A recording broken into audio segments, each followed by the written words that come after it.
Welcome to this course on creating an effective investor pitch. My name is Alex Kinedinik and I'll be your instructor. In this video, I'll briefly tell you what to expect from the course and we'll start right away. Well, this course is going to help you in every part of your investor pitching process, starting with when you're at networking events. When you're meeting investors for the first time, what do you tell them in your first words that you utter so that they put you in a bucket, like experienced entrepreneur bucket or beginner bucket? And you know they treat you very differently. When they see, oh, this is a beginner, they kind of just listen, go, and just wait until it's over and move on to the next person. That's very common at networking events. Perhaps you've had that experience where you see them kind of their eyes glaze over. So what I'll show you is how to, from the very first sentence, create your initial 1 or 2 sentence business pitch that's tight, sharp, and hopefully inspires and gains interest. So they ask you further questions and that creates a conversation. They're interested now. And so I'll take you from that to the next part of the process. As you have in the conversation with investors, I'll show you how to create a slightly longer presentation, what points to hit so that you have a direction to take the investors through. And usually the process is like this. First, you want to be very clear, because if you're not clear, you're going to lose their attention. And if you're not clear, they don't even know what business you're starting. They don't know what, so nothing can happen if you're not clear. So clarity is number 2, being succinct with very few words while being clear. Those are the starting point, but that's just the beginning. What you really want to do is level that up, because you want to get people interested more and more and more and inspire them.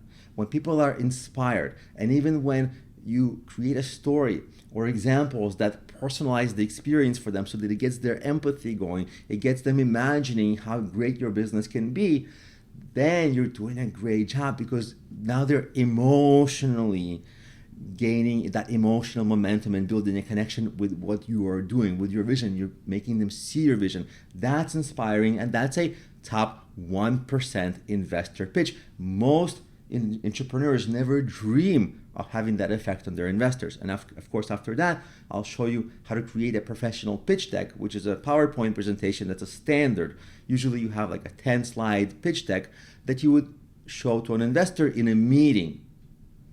It would show the value of what you're doing, the finances, the greater plan, etc. And I'm going to show you exactly what to write and express in your pitch decks so that you hit every note and you never lose that emotional connection. You never lose that respect that the investor has for you, and they see, oh, you're able to communicate your vision.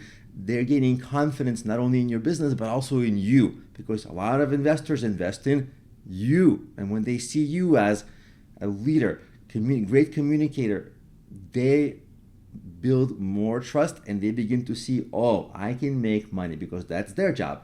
And when that happens, you get the investment. So I'll take you through that whole cycle in this course. Welcome, and let's begin.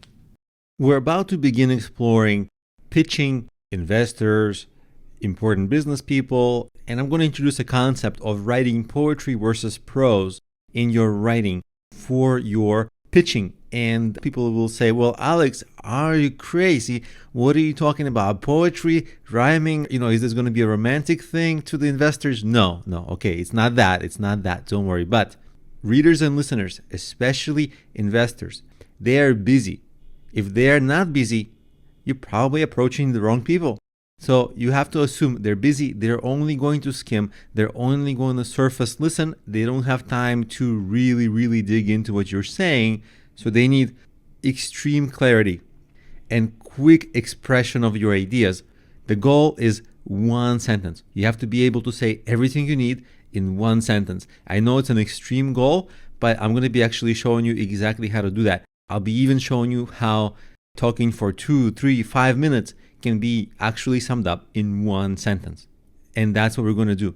And that's why poetry is so important for us, because poetry at its heart, it's economic expression, saying a lot with very few words.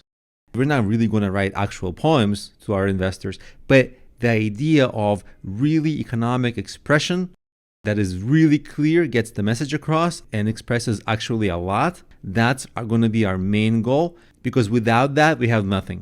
And don't worry, your poems or your pitches don't have to rhyme, they don't have to have rhythm, but really the only thing we're taking is succinct expression.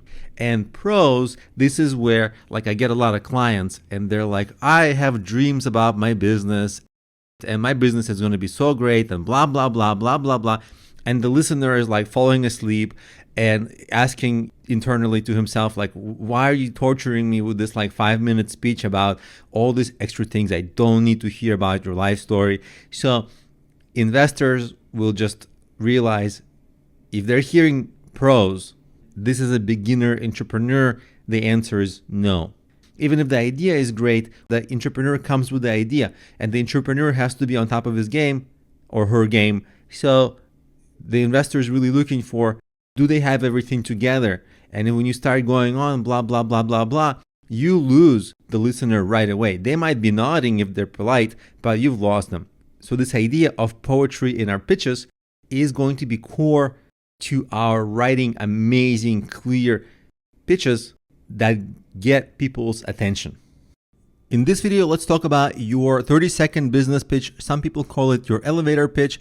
Doesn't matter. It's the shortest way you can explain your business, and you will use it multiple times a day, every day, if you're doing your job as an entrepreneur, because anyone you talk to, potential business partners, potential investors, anyone who just asks in a conversation, you meet somebody and they're like, hey, so what do you do? And you got to give them your pitch so that it's clear and interesting, because nobody wants to hear confusing, rambling, talking about yourself, because most of the time, first-time entrepreneurs, they love to talk about their ideas. They're like, well, it's going to be amazing. It's going to be $1 billion idea. Me. I'm so great. I'm so great. My idea is so great. Nobody wants to be on the receiving end of that. So you want to be clear and have your pitch fit naturally into a conversation so it doesn't kill the conversation. If it's not for them, like let's say your business is a cleaning business, if they don't need it, they're not going to become your client. But if it's for them and you're clear and you're brief, you'll stop and you'll give them a chance to ask you questions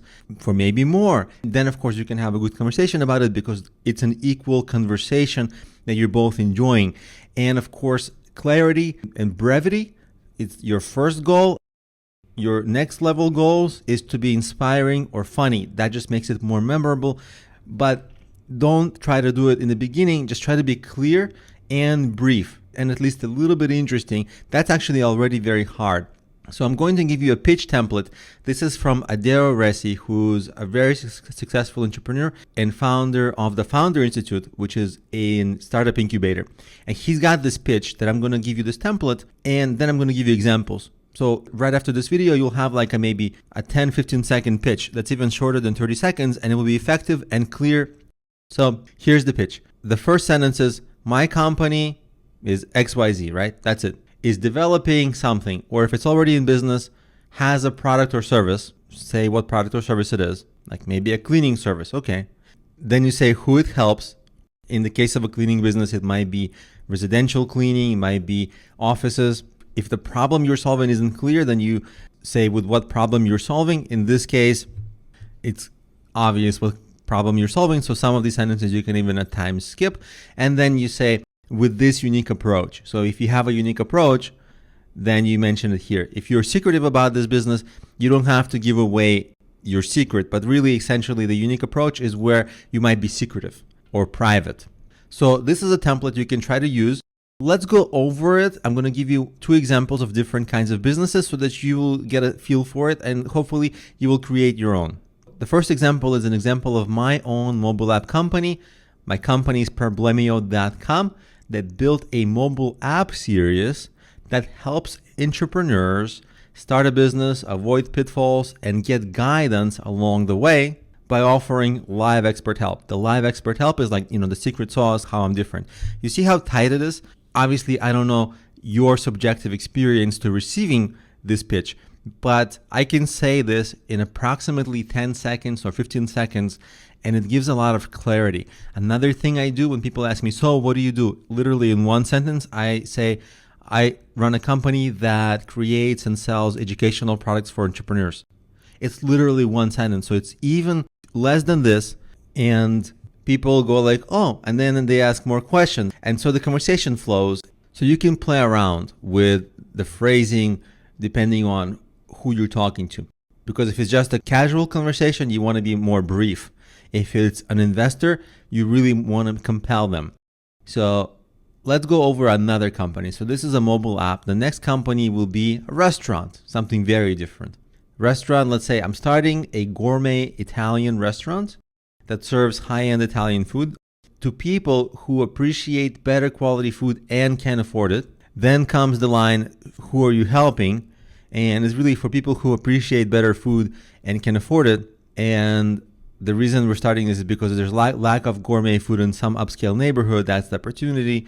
And our secret sauce or our differentiation is we have a world-class chef. But I would shorten this by literally I'm starting a gourmet Italian restaurant in such and such neighborhood that is an upscale neighborhood but has a low number of high-end restaurants, especially Italian restaurants, and we have a world-class head chef on staff.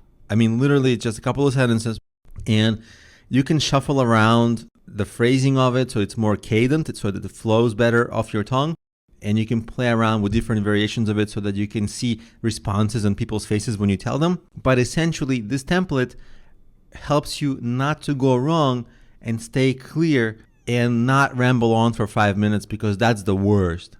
A lot of my clients ask me, so when I create a business pitch or business deck or presentation, what do investors want to see? And the first answer is, you don't need to have extra words, not too many words. You don't need to have extra features, not extra complexity, not those things. They want to see a tight professional approach. So they want to see that you sound like you didn't get into this yesterday. Because if that's the way you come across, big trouble.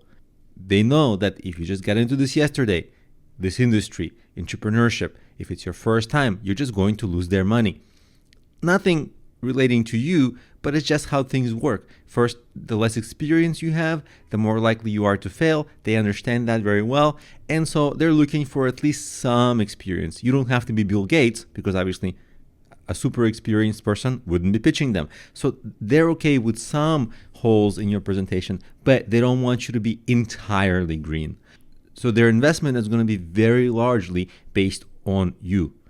They also want to see, obviously, a big market opportunity in the billions, especially if they're professional investors. So you have to have a compelling, grand, long-term vision. You can start small, but paint the picture how you'll grow into something bigger later. Also, they want to see that you understand the market. You understand who the competitors are. You understand where the opportunity is, and you can express it to them. Make them see it. And also, when you show them that you understand the market, that gives them another clue of your experience. If your market is very surface, they'll tell right away, because if they're professional investors, they usually invest in only a few areas, and probably the area you're pitching to them, they're probably expert in that already. So if you can show them something novel or interesting in that market by showing your good understanding of it, that's a huge plus. So part of your presentation should be interesting differentiation, a compelling, unique, new approach. And ideally, you'd have to have a proven team. So yes, you're the founder, you have to have experience, but you have to have a team. It can be 2 people, 3 people, it doesn't have to be 10 people, but a solid startup team is more than 1 person, under 5, ideally 3, with complementing, not overlapping skill sets. So if you have like 3 programmers, okay, great, they'll program something, but there's no business sense in that team. They'll program something that they dream up in the garage that nobody will use. On the other hand, if you have 3 marketing guys, they're going to talk to each other all day long. They'll have no product to create. But if you have something like 2 engineers and 1 really good marketing guy, perfect. That's a great balance. So these skill sets, they complement each other, and the investors will see that you have a team that's worked together before successfully and has complementing skill sets, and they're really all in on this. It's not like, oh yeah, I'll put in 5 hours a week on this. It's not that. They're really all in on it, and they have experience. Fantastic. That's a good team. It's a good business. That's investable. That's first and foremost. Of course, investors will look for more things, but they'll probably ask follow-up questions about your business, about your marketing. if they see all of this and it all checks out, then they'll go like, yeah, you already stand out and you're already maybe like the top 90th percentile of all the companies that pitch them, meaning they'll spend more time with you. Having this earns you more time with them where you can discuss your business in more detail. Not having this is okay if you just miss a few parts of it. If you miss a lot of this, then you know it's not quite ready probably. If you've been thinking like, oh, Alex is exaggerating, entrepreneurs don't go on and on, they don't babble on and on. Okay, challenge accepted. This is literally a pitch I got yesterday. This is exactly what I keep on getting. I'll walk you through it. If you had to guess what this business was from the homepage, what would you guess? Probably you would look at this home comfort, something for the homes. That's all we know. I would like to know everything from this slide, and I'll actually show you how we transform that. This will be clear by the end of this video. Now, if we go to the next slide, let's read it together and see if we actually understand. And by the way, you know how I am always saying, let's make it one sentence. Here we have 5 sentences. They're long sentences too, and they're actually going to hurt each other, not help. Let's read it and see if this makes any sense. To me, it didn't, and I read it a few times to start. At One Home Comfort, we believe in helping homeowners save money, increase the value of their homes, and do it all for an affordable price. Okay, great. They want to help homeowners save money, but how?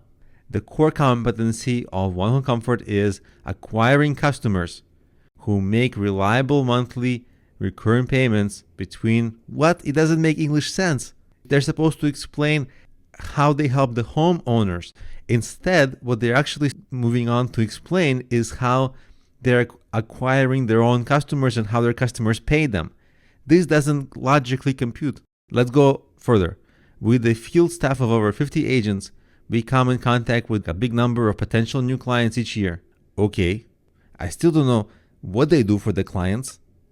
I only vaguely understand it's something for the home, and I have no idea how this reliable monthly income will come from these new clients. Okay, whatever. Maybe here, this is the third area here. It says our product lines currently include HVAC, home automation, a lot of buzzwords. Now, I don't know if it's repair. I don't know if it's selling new, like home automation. I don't know if it's doing the repair or construction, or really what the service is, right? They can be doing repair, they can be construction, they can be selling parts. Actually, it turned out to be none of these. Anyway, let's keep reading.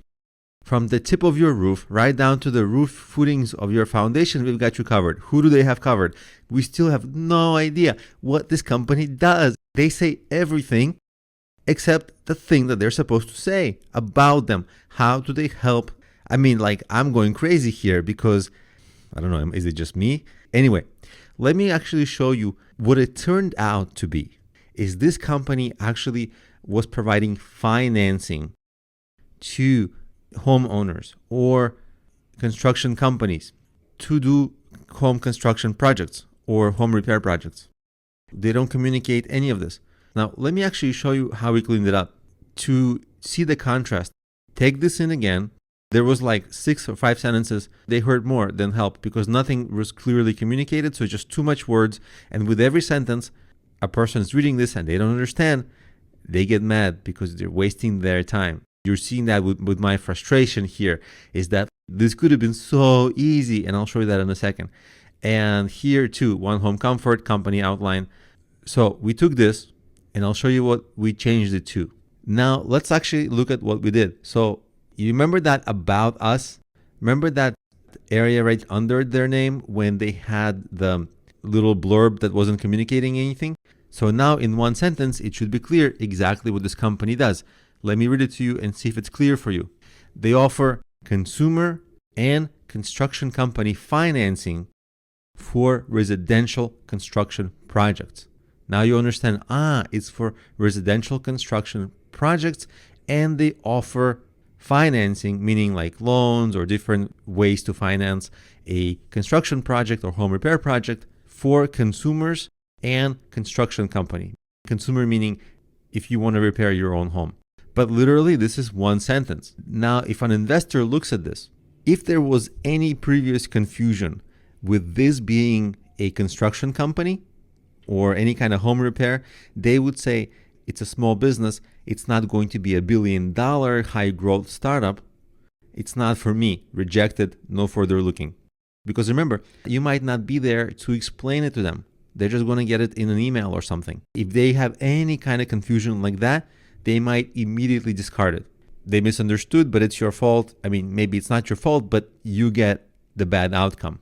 So we changed it. It was really important. They provide financing. That part was really important to explain because now they're more like a bank. They're more like in loans.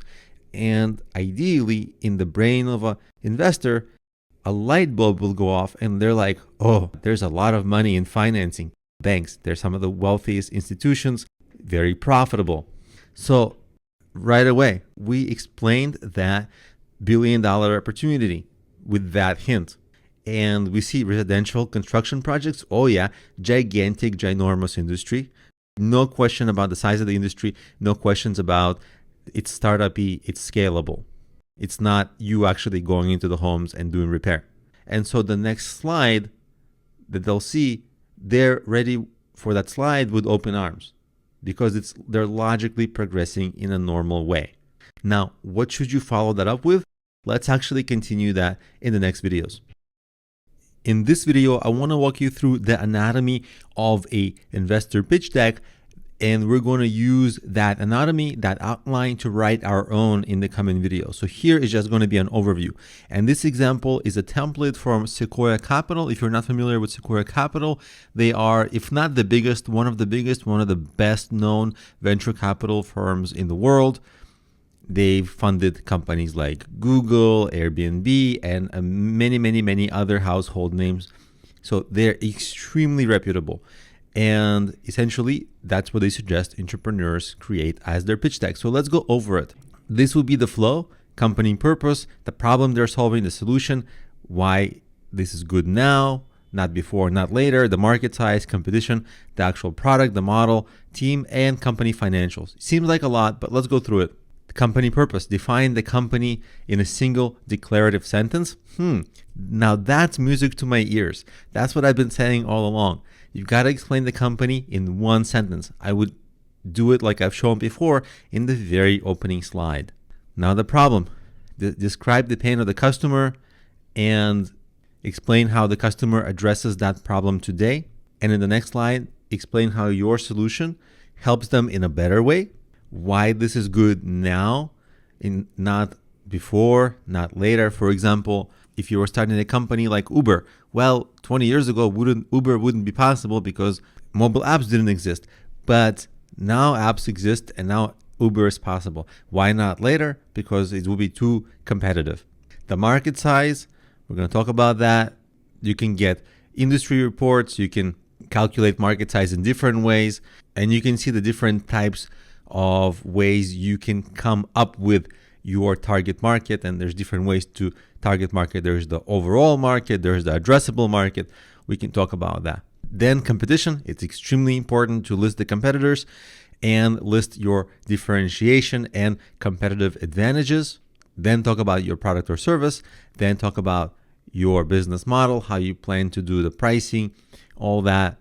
Then your founding team. Then the financials. This is overwhelming for some people, like P&L means profit and loss, balance sheet, cash flow. This can be a little bit heady, like a little bit too complicated. Don't worry about it yet. We'll cross that bridge when we get there. And remember, this is a pitch deck for relatively mature companies. It's not like you had a business idea and you make this and you go to Sequoia Capital.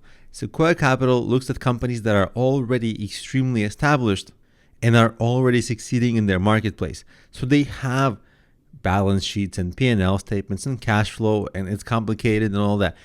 In your case, you may not need all these elements, thankfully, but this gives us a very good roadmap to follow, and that's what we're after. Now, the next slides in this presentation are just commercials for whoever made this deck. So really, we have 12 slides.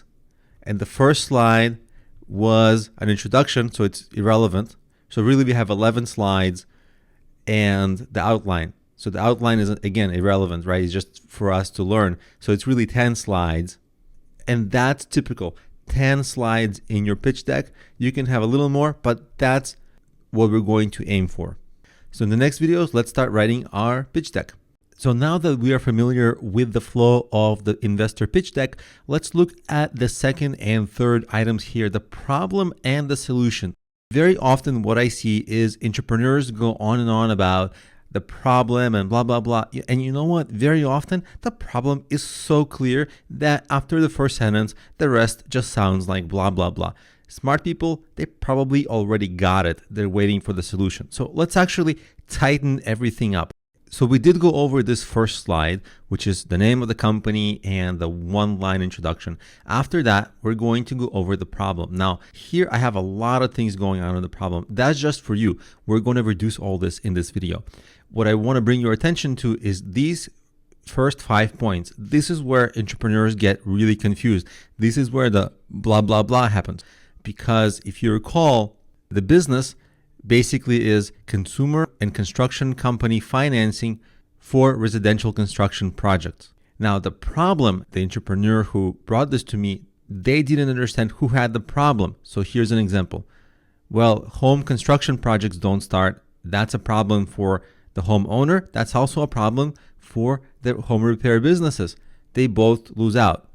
The homes are left in worse state. The business owners lose money. Even they can extrapolate into economy suffers, blah, blah, blah. So many problems. But this is a case of more is not better.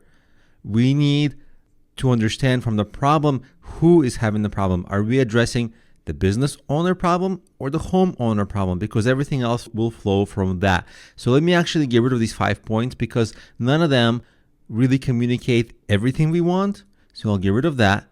And what I'll leave are my suggestions for how the problem should be phrased, and we'll go over them. So the first one is many home improvement projects don't get started or get done poorly due to lack of funding. That is a problem. It doesn't sound so attractive as a problem. So let's try the second one. The second one is home repair companies lose revenue and projects due to low project budgets. What I like about this is that this communicates clearly who is having the problem. Home repair companies. Okay, so our company, the company of the pitch deck, is going to help home repair companies. And it's going to help them not lose projects. So now we're getting clarity. The third item here is essentially item number 2, but phrased in a much better way. So I'm going to get rid of these things here, and we're going to read that. North American home repair companies annually lose $100 billion in revenue due to low budget projects. That's a problem. The great thing about this problem is we have identified the geography, North American. We've identified what the demographic is, home repair companies, residential home repair. And we also identified that it's a $100 billion problem a year. So if the potential investor didn't really understand from the first slide that, hey, this is a tremendous opportunity, you really cannot get past this number with this many zeros. They'd get it now. Oh, this is a big opportunity. I should consider this. Okay, so that is the problem. Because this is so tightly phrased with just really one clear sentence, we could have both the problem and the solution in one slide, but let's actually keep it separate because we're going to do a lot more here in the solution slide. So when we go to the solution slide, again, I've got a lot of writing here, but that's just for you. We're actually going to take a lot of this out. So the solution that this entrepreneur brought to me was this: loans to homeowners for their construction projects or home repair projects. That was okay, but what I'd like for you to really pay attention to is that entrepreneur actually didn't understand the value of their business, which will become extremely clear at the end of this video. So this is the solution: loans to homeowners. There's a fundamental issue with this particular solution, and if you read my second line here, I explain it. And so the problem for us is that this company helps construction companies, but the people who need the loans are the homeowners. There is a bifurcation here, right? The people who need the money are the homeowners, but we really help the construction companies. That just doesn't make sense. And this entrepreneur didn't even see this tremendous problem. And if an investor quizzed them about it, once they got past all the confusion, if they got past all the confusion, they'd clearly see this problem. And they'd be like, oh my God, you're pitching me this business. It doesn't even make sense. But if we destroyed this line, okay, let's get rid of that. We can have a eureka moment, because once we have clarity, which we're getting clarity because we're stripping away so many things that are just wasteful, the eureka moment is that the solution that we provide is enabling the small construction companies to give financing to the homeowners. So we don't give financing to the homeowners, we enable the home repair companies to give the financing. And so they don't lose out on all those businesses. But not just that. This is winning in all these ways. Let's go over the ways. First of all, construction companies can have an extra selling point to their potential clients because they provide financing. That's an advantage when they're selling over competition. In addition to this advantage, construction companies can make actual extra revenue directly from the financing, from the loans. And the third point is this is a new approach because this now is a unique company that 5 minutes ago wasn't that unique or was confused in what it is. Now, this approach, that's a unique approach with really nice differentiation, which makes it more investable and more attractive to investors. You see how much we unlocked here? So this is what we should make extremely clear to investors, and that would get them interested.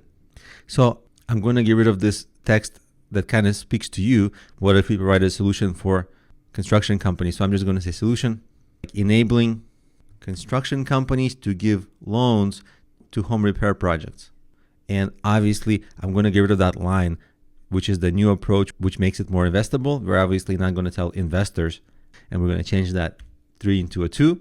And now it's extremely clear and attractive what the solution is and what the unique value proposition is and what our differentiation is from this solution. So we've actually done a lot. With clarity, the logical steps become very apparent. And so the problem that we caught in this very slide earlier, once we fixed that problem, it actually opened up light at the end of the tunnel for an attractive, elegant solution, which actually made the business unique and more investable. So that's fantastic. So by slide 3, essentially, the potential investors, a light bulb should be going off in their head saying like, oh, this is interesting, this is unique, this is a big market. So all these check boxes should begin to get checked off in their head. Next, in our slide deck, we're going to create 2 slides. We're going to create the slide on competition and differentiation and the slide on why now, why this solution makes sense. But to understand why this solution, we have to understand the market. We have to understand what are the competitors like. So in this slide, we talk about the competition, and what people reading this would look for is your knowledge of the market, your knowledge of the competitors, and from that, your unique differentiation. Because if you're not different, there's already so many established companies. Why is there a need for another Me Too business, right? So we'll look at these 4 types of companies. So we have like online loan companies like Lending Tree. We can say that they have maybe a high requirement threshold and construction companies can't use that on the spot. Then you have major credit cards, but that's really for the consumers. And also they give small amounts in their loans for the most part. Also, the next on our list here are banks. The problem with getting loans from banks is that it takes forever and there's a lot of application process and it's a huge waste of time. And then the last one is different crowdsourced loan sites online that have become popular in the last maybe decade or so. And these also take a while, and these also give smaller amounts on average. So all of them are kind of not an exact perfect fit for the kind of situation we are solving now with this business. So now that we understand why all these fall short, let's talk about how we fill the gap in the market. Now we can look at the slide of why now and why this solution. And I'll read my approach here to you. The first paragraph reads like, our solution is unique because we created a scalable algorithm for immediately letting the construction companies evaluate project loans on the spot and decide if they want to take on the risk. Now, I'm just making up the solution, right? I'm not the owner of this company. I'm just writing a pitch deck with a differentiation that I think is interesting and compelling. I had to make it up because the entrepreneur that brought this to me, he had very little sense of the market. And if I would ask him, well, who are your competitors? He basically wasn't able to give me any. And so it was like a non-conversation at that point. And that's something that you can't have with investors. So you really need to have some strong, compelling differentiation. Now, the next line, the middle line here, talks about we take on only a part of the risk because part of the risk is given to the construction companies, and the construction companies can onboard new loan clients in minutes, and so they don't have to drop potential projects. And the last line is really good because it actually has real data. Obviously, it's not real data because it's an example, but if you have any kind of test data, pilot data, this would be great because you can say something like, our pilot program has shown only a 1% loan default rate with 10% extra revenue for construction companies. Obviously, that's the revenue they would make on the loan interest. That results in a 7% higher sales rate for construction companies, meaning it actually helps construction companies make more sales. So it's very attractive for construction companies. They make more money, they make more sales, and they lose very little, right? Because you see only a 1% default rate. Again, all this data is fictitious, but if you could show some data like that in an investor's mind, they'll go like, oh, this is quite interesting. And you have data that shows these amazing results.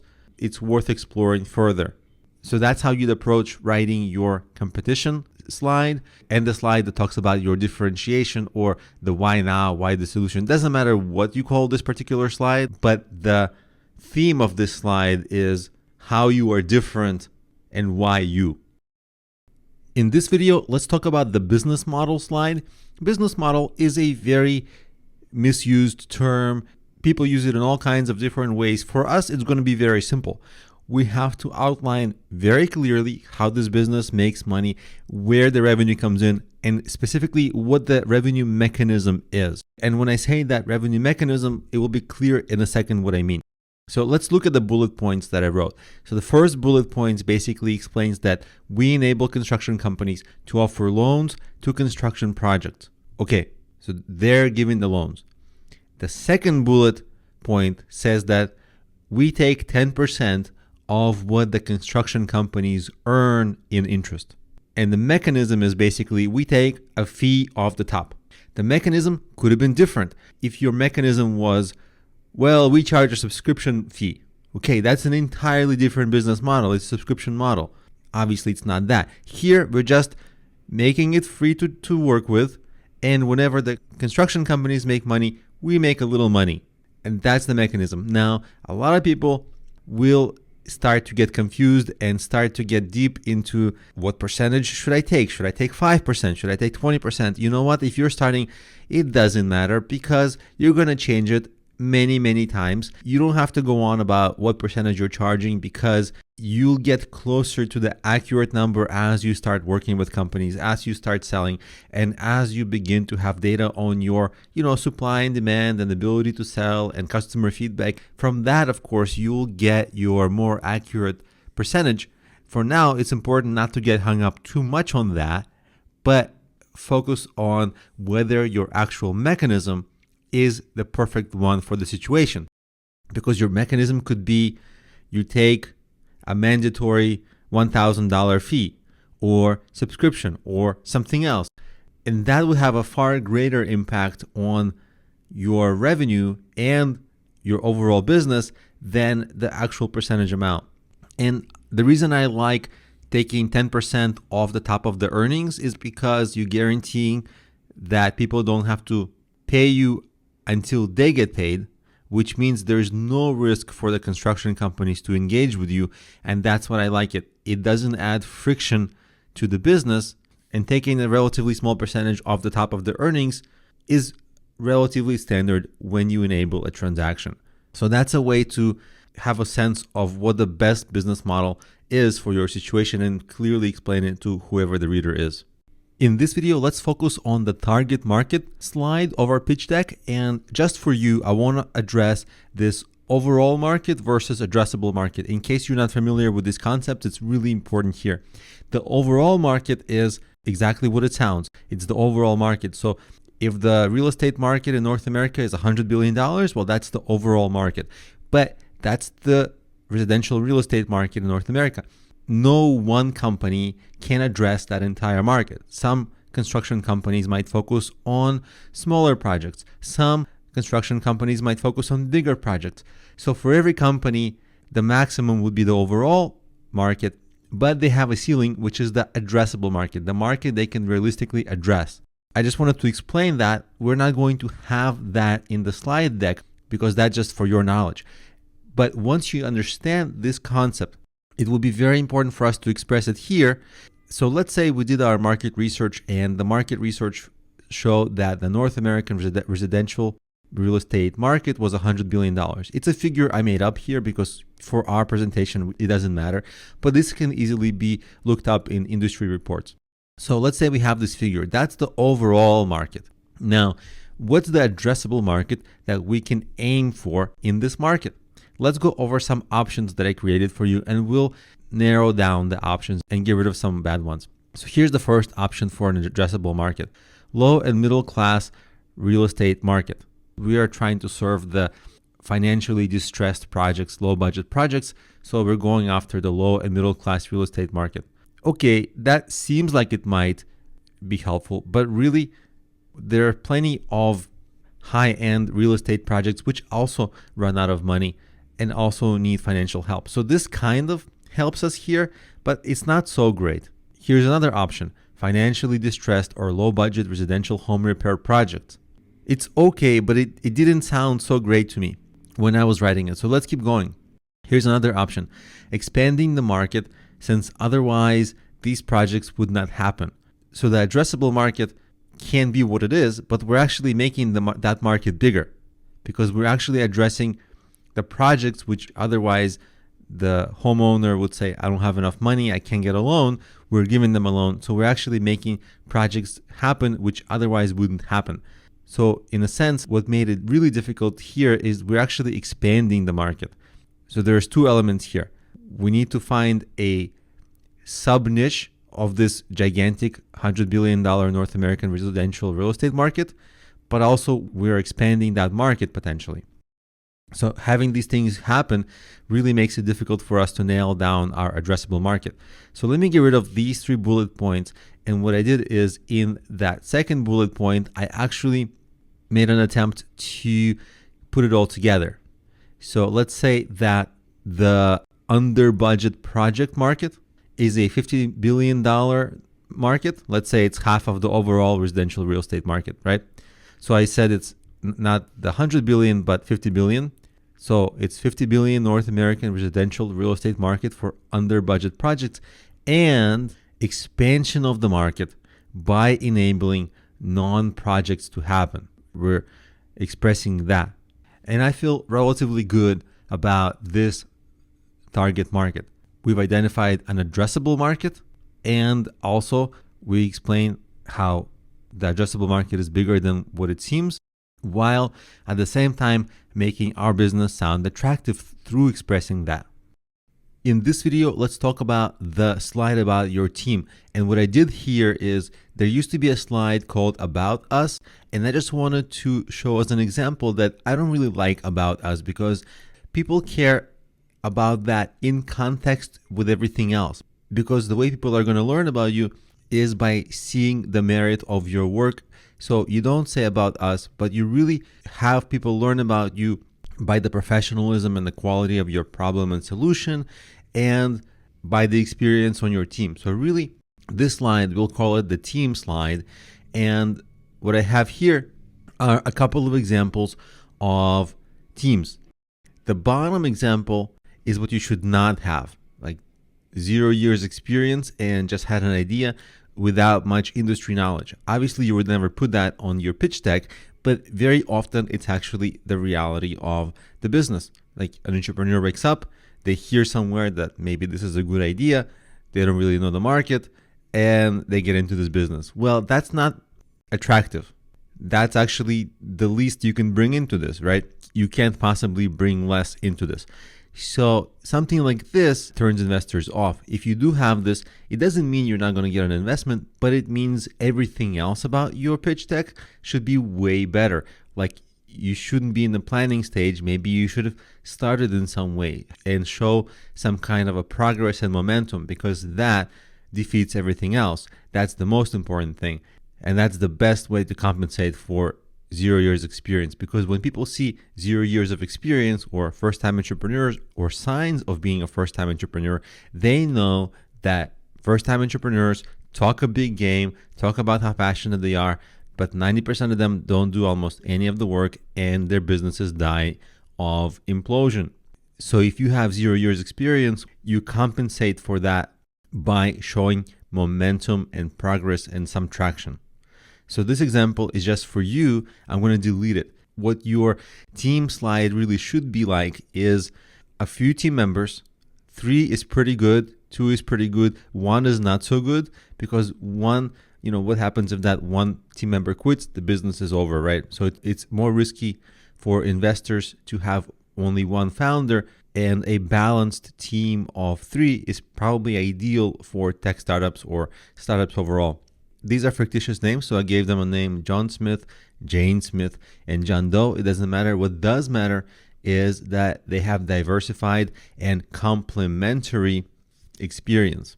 Complementary meaning they don't overlap. So, for example, the first person maybe has 10 years of experience in loan financing, because this company is all about financing and loans. So obviously you need deep expertise on your team for that. Then, of course, you're going to sell to these construction companies. So the second person has 10 years of experience in B2B marketing and sales. Perfect. We're going to know how to target the construction companies.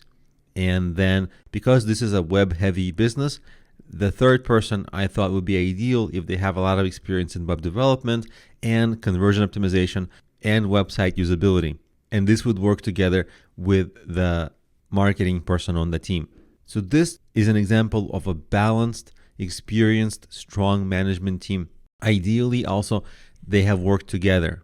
Something like this line would be very strong, but obviously I know that almost nobody can have a line like that, but something where you can show previous successful work together, that's as good as possible to have in this slide. So in this case, I wrote, we previously worked on some, Project X is a random project that I just named it, but acquired by Google, meaning it's successful. Show some success and give some sense that this team has worked together before. They're not just 3 complete strangers coming together, because if they are 3 complete strangers coming together, there is more risk in that. And if they worked together before, there's less risk in that, and investors like less risk. So that's another good thing to show. So that kind of a slide would be a very strong slide for the team section. Now let's get to the part of our investor slide deck when we discuss financials. Financials are tricky. A lot of people want to see fancy looking graphs and charts like this, but first of all, what are the financials of? What is the content? This is where the trickiness comes in, because if you haven't started, you have no financials. You can show future projections, but they may be based on nothing. You can discuss the market, but the place to discuss that is in your market part of the presentation, so it's not for that. And you shouldn't have filler space. So what should you have? I created another slide with some options. You should have your growth ideally.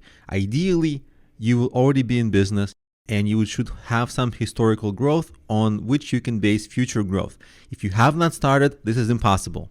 If you're pitching investors, ideally, you're already having some traction and you can show the growth. And in that case, you can put that growth into these nice little charts, make charts, paste it into here, have these visuals, and you're good. But if you don't have it, should you have projected growth, or maybe at least outline how your transactions work? So here, that last line is where I did that, and we're going to get rid of these 2 lines so that we can focus on this line. So let's say that you research or do some survey of your own, or somehow come up with a number that the average loan that's going to happen is $5,000 on average. And let's say that the average interest rate will be 8%.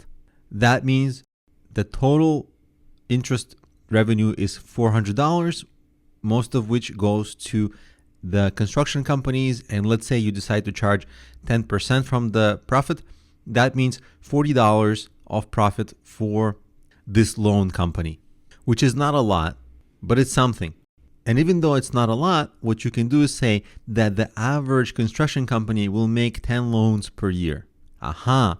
Now that came back to being $400 of profit for your company, which is still not a lot, but it's much better than 40.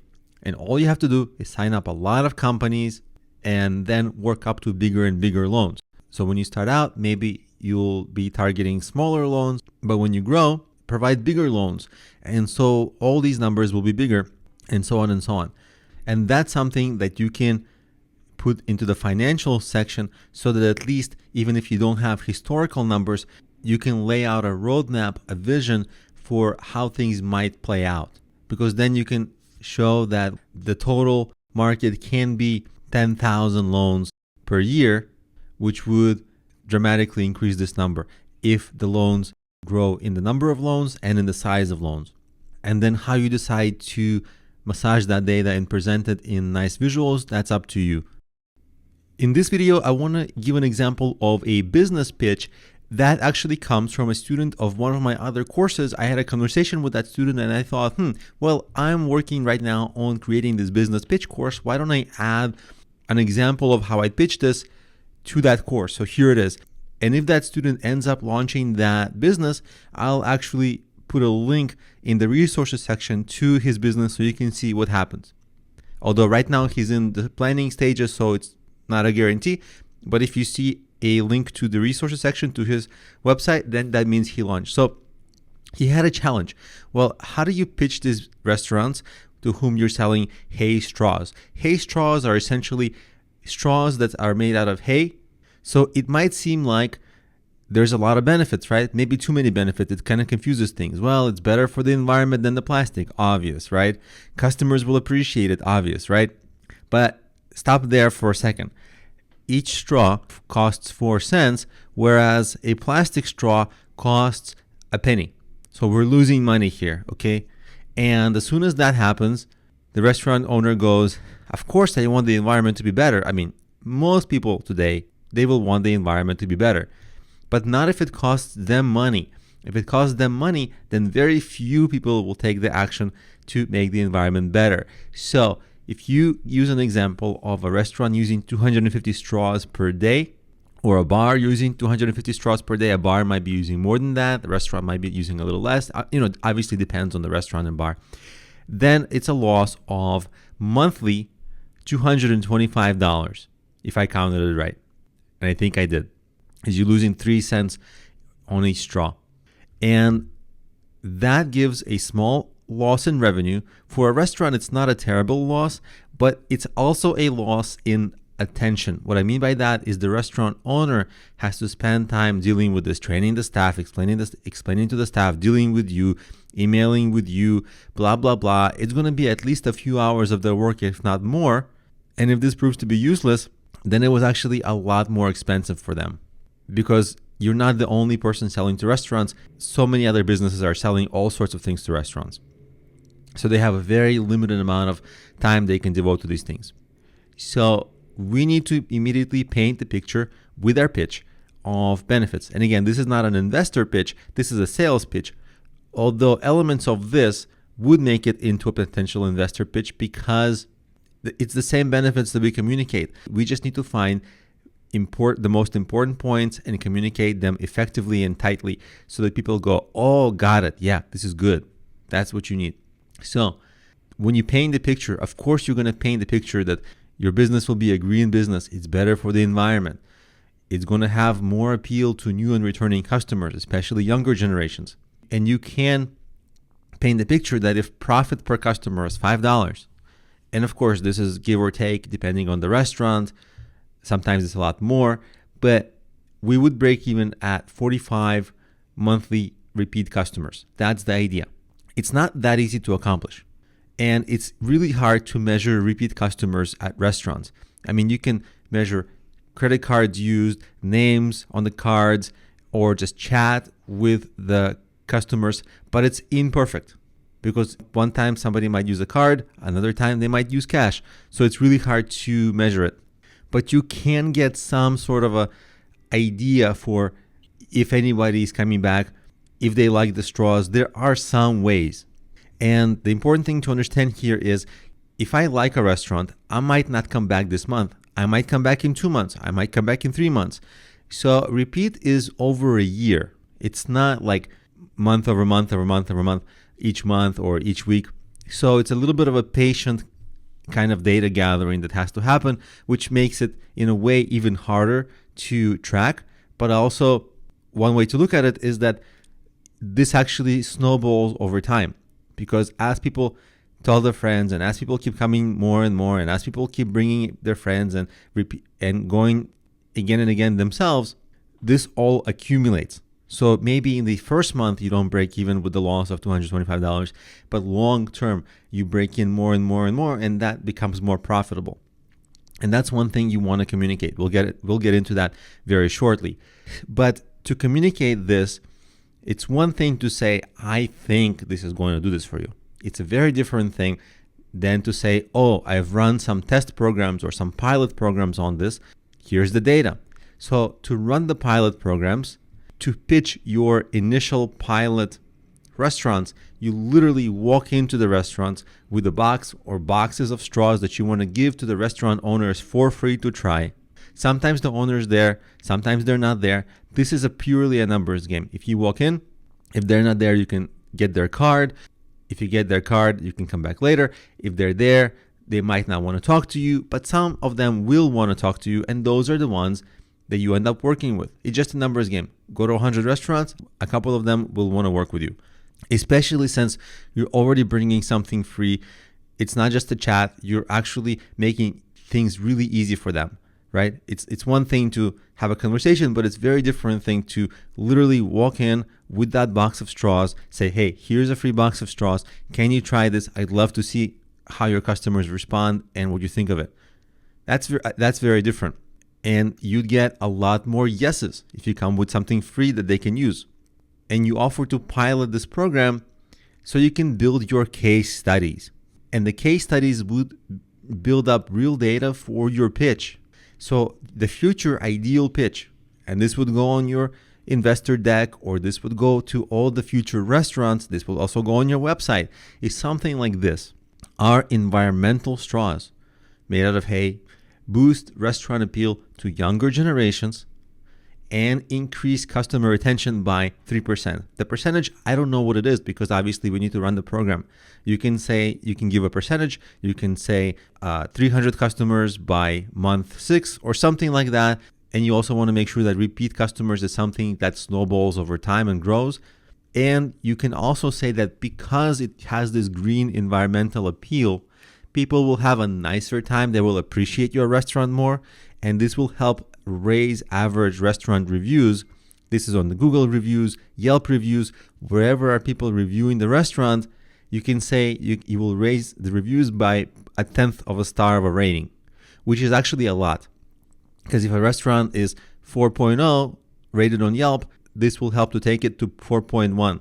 That has immediate benefits. It ranks a little higher on Yelp, and it looks better. New people engage with it more. And that helps your restaurant not only bring in repeat customers, but actually it helps your restaurant by having people find your restaurant randomly online, right? When they search, your restaurant is going to come up higher on Google search, higher on Yelp search, and a higher rating, even if it's just a tiny bit higher, it's still going to have a tiny bit more of an effect and get a tiny bit more people. But anything helps, and that translates to revenue, and that's what restaurant owners want. So in this pitch, we didn't just rely on one thing, like it's environmental. We actually have 3 huge benefits. It's environmental, we boost customer retention, and we boost new customer discoverability. New customers will be more likely to find this restaurant online. And this pitch can be expressed in essentially 10 seconds or 15 seconds, It's not even an elevator pitch. Those are traditionally like 1 minute. This is really tight, and it has real world data, and this is really strong. And if this is true, if these straws really do this, then it should be easy to sell. This is the kind of information you put directly on your website, on your online order forms, on your pitch presentations, everywhere, because this is really appealing. And you lead with this everywhere. So that's how you pitch this kind of a business, but you need to do the work to do a little testing. First, the testing would help you to see, is this viable? And if it is viable, then you'll have real data to sell this with.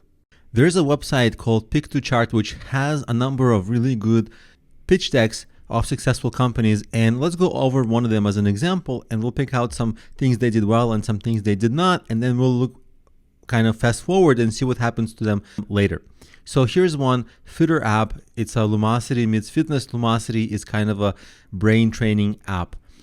So it's sort of brain training app for fitness, at least as it's presented here. Look at the date, 2012. So obviously this is something that's like way back. And this is just how they pitched investors.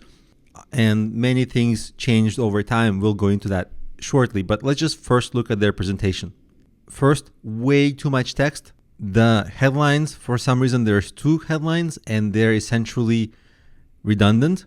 So you definitely don't need this stuff on the bottom. What is Fitter? That's redundant, but also the small text where it actually explains it. It talks about that it's a workout generator and takes user equipment, access to blah, blah, blah. And it talks about some supercomputing cluster, whatever. It didn't pan out that way. And they're talking about creating an individual workout plan for people. And then they talk about, on the second paragraph, how they have these available already existing exercise, variations of exercise for people to use. And then on the next slide, they talk about how it's a big opportunity. They just basically pull data from industry research, the size of the market, the $7.3 billion market. Okay. They have a big promise here, how it beats the competition, even though it doesn't talk about competition, who the competitors are, which would be a negative on this slide deck, right? They're not talking about competition, and the promises that they're making are kind of like really high promises without any backing. So they're saying by having great social features, an incredibly advanced process to make workouts, Fitter will bring better results to members. So I mean, what process, what better workouts? Actually, it's not clear, it's not explained. This is really saying nothing. Great social features. I don't know, like everybody says that about their app. And then how it works, again, it's too premature, too early to really think about the pricing, but this is a relatively okay estimate of how the pricing might go. And then they talk about how much money they're raising and some screenshots, which is good if it's a product. And you see not much on deep financials, not much on anything. And let's actually fast forward and let's look at them in the App Store to see how they did and how they describe themselves now. This is that app in the Android App Store, fitness and nutrition. They got a lot of reviews. They're highly rated. Although these things, with apps, it's really easy to manipulate ratings. So I wouldn't look at the rating itself as a sign of success, but I would look at, they have 100,000 plus installs, which actually, since they launched in 2012, or they were planning in 2012, this is actually a very small number. Going off memory, I believe the Android ranges is 100,000 to 500,000 and 500,000 to a million. So it means essentially they have somewhere between 100,000 and 500,000 downloads, which really, that's a small number. This app is free. So for that kind of an app, for this kind of a mass market opportunity, it's a small number of downloads over that many years. So that's a little strange. Now, how do they talk about themselves? There's no more any of this, super algorithms. They do talk about how they have these calculators, the BMR calculator, body fat calculator, diet tool. So they have a little bit of that. But these are relatively basic tools that this kind of app can have. Then they talk about their community, track your progress. And then they say they put you together with coaches. They give you some recipes, fitness challenges. So some of the things they promised in the slide deck didn't pan out, which is totally fine because you can't predict the future. But we're looking here just for curiosity's sake. We wanted to see which features worked, what didn't work. But really, if I'm an investor looking at this in 2012, I'm thinking I want to invest in the best fitness app possible. So let's look at fitness and let's see if that panned out. Female fitness, something for women. I don't see this fitter app at all. What about workout? Same thing. I don't see this fitter app here either. So they're not too dominating or not dominating at all. If I look at health, anything, not much here. So you can't find them, which kind of resonates with this slide, how they crushed the competition. Ultimately, they didn't.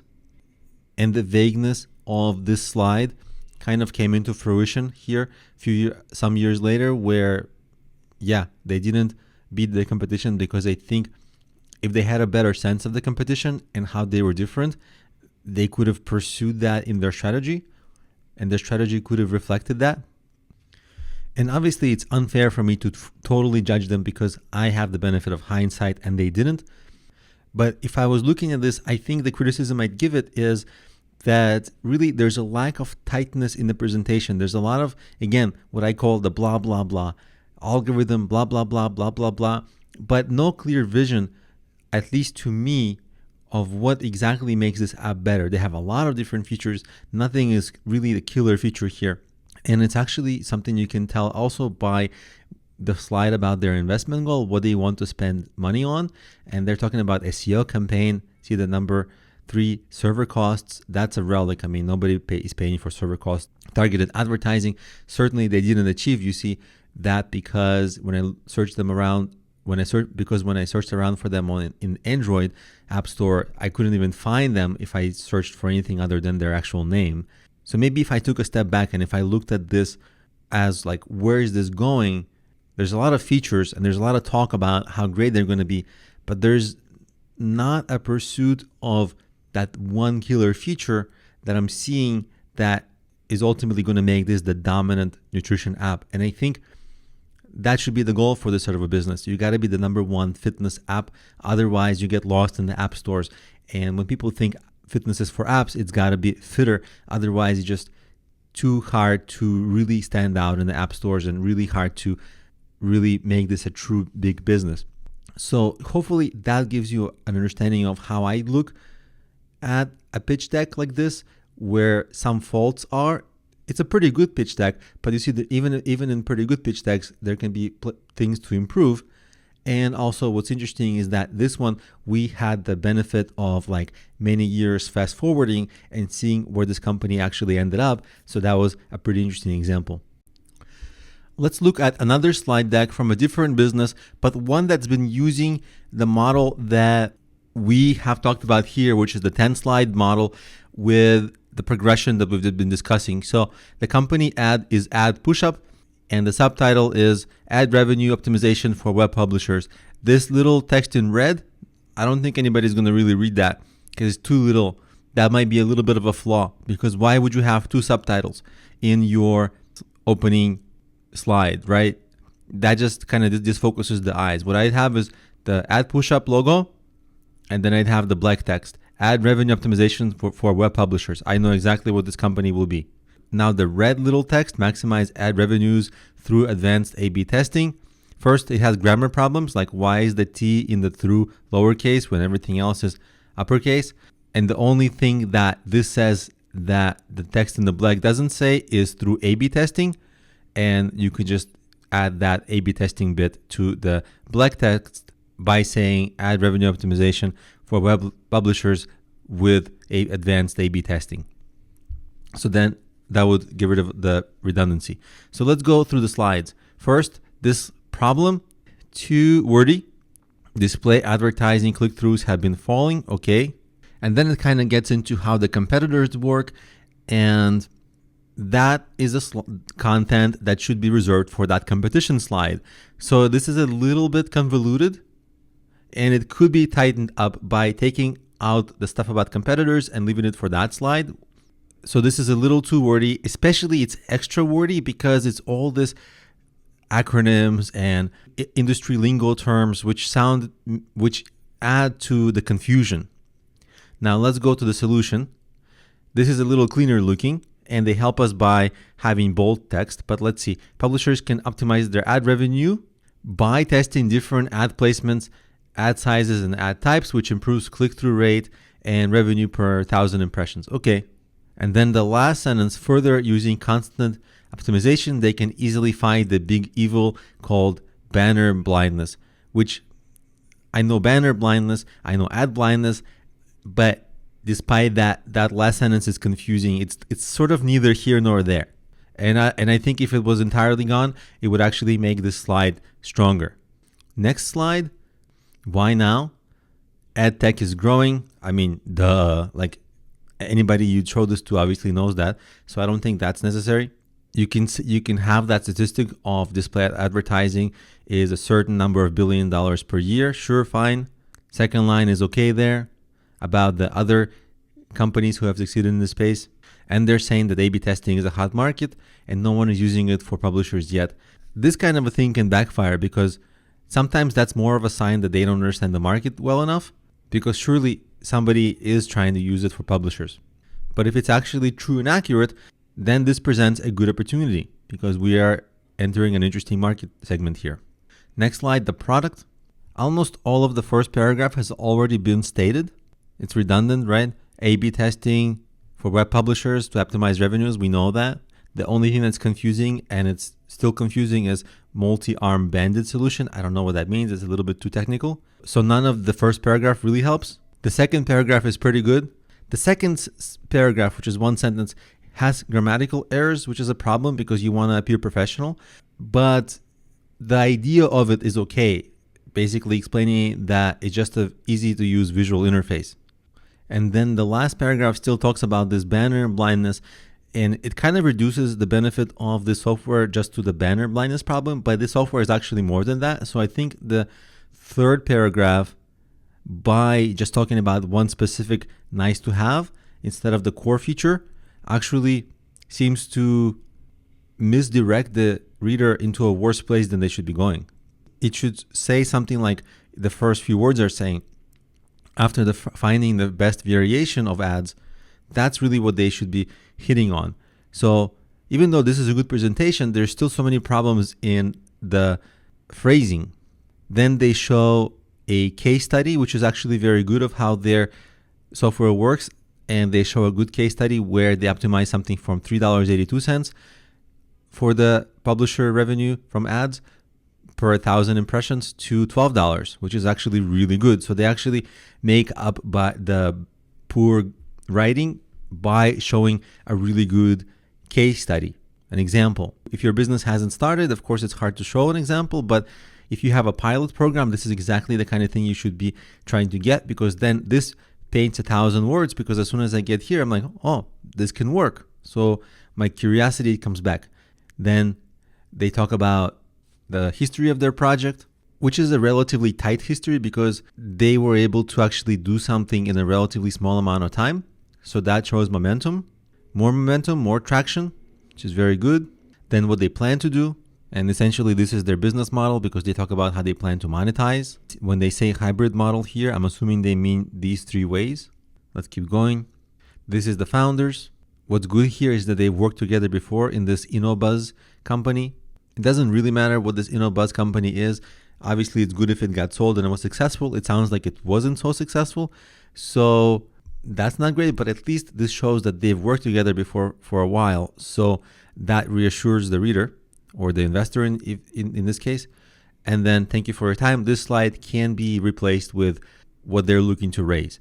So this is a pretty tight presentation. What's good about it is that they have traction and they have unique market understanding and they have an interesting product. If I was an investor, I like to see a little bit more understanding and showing of what are the competitors like, why is this market really ripe for the taking now? And I didn't get to see that here. I'm assuming that in the follow-up conversation, that's the kind of thing they discussed, and they discussed what the opportunity is really like. And we can forward a few years later. This is their website. They have some good clients, some big companies. And if we go on the about the company, at some point here, they will talk about the investors they had, backed by certain kinds of investors, so they were able to raise money with it, and they're still alive and in business. So you see, even this kind of a situation where the slide deck had all these problems that I pointed out, it was still pretty good and good enough to get interested investors and raise money. In this video, let's do an exercise to reinforce the learnings of this section. And so the exercise is create a one-line pitch, just one line, for Coca-Cola. Imagine you're starting a company, it's Coca-Cola, somebody asks you at a party or a business networking event, hey, what does your company do? And you got this Coca-Cola thing. Create a one-sentence business pitch or explanation for what your company is. And by the way, it should be your own. Don't just copy the slogan that's used by the actual company. And the second part of the exercise is create a 30-second pitch for the same product. This is just a few sentences more. And in the next video, I'll show you my answers for this. Here are my answers for the exercise I gave you in the previous video. The first answer is the one-sentence pitch, and that is, Coca-Cola is a refreshing and tasty drink that your whole family will love. I should have also added like fizzy drink or soft drink, so it's clear it's not a juice or something like that. So there it is, tasty soft drink. And in the next video, I'll call it soda drink, whatever the name is. So let's look at the 30-second pitch. Coca-Cola is a tasty soda drink. It's great for adults and kids to quench their thirst. Kids enjoy it much more than drinking water or other drinks. It's good with lunch, dinner, or a snack. This may be not the greatest business pitch, but it covers a lot of criteria here. It's clear what the drink is, and it really talks up the value of the drink. Now, obviously, if you're pitching this, you're not going to say it has too much sugar, don't drink this, right? Like I wouldn't recommend Coca-Cola. But for our exercise, we wanted to bring out the best in our product. So because it's a big brand, we can actually go to their website and see how they talk about themselves. They took this to a different level, refreshing the world and making a difference. This is kind of cynical, like when they say they're making a difference, they're showing a woman having water, but like I'm thinking like more diabetes. This is kind of a weird example when a brand is trying so desperately to seem good, but they're kind of bad. You know, it's everybody knows it's kind of bad. But anyway, they're talking about their initiatives here. But I'd like to see more about the actual drink, like crafting brands and choices people love. Okay, it's kind of very general. They actually are not talking much about their actual drink. Let's look at, if I go to the menu of this site, and eventually once I navigated to this Coca-Cola page here on their site, they say the original great taste. That's their pitch. That's their one-sentence pitch. It's different because obviously they don't have to explain that they're a drink because they're showing a drink here. Obviously, it's a different context. Here's a little bit more about how they describe themselves. Maybe this is their 30-second pitch, essentially.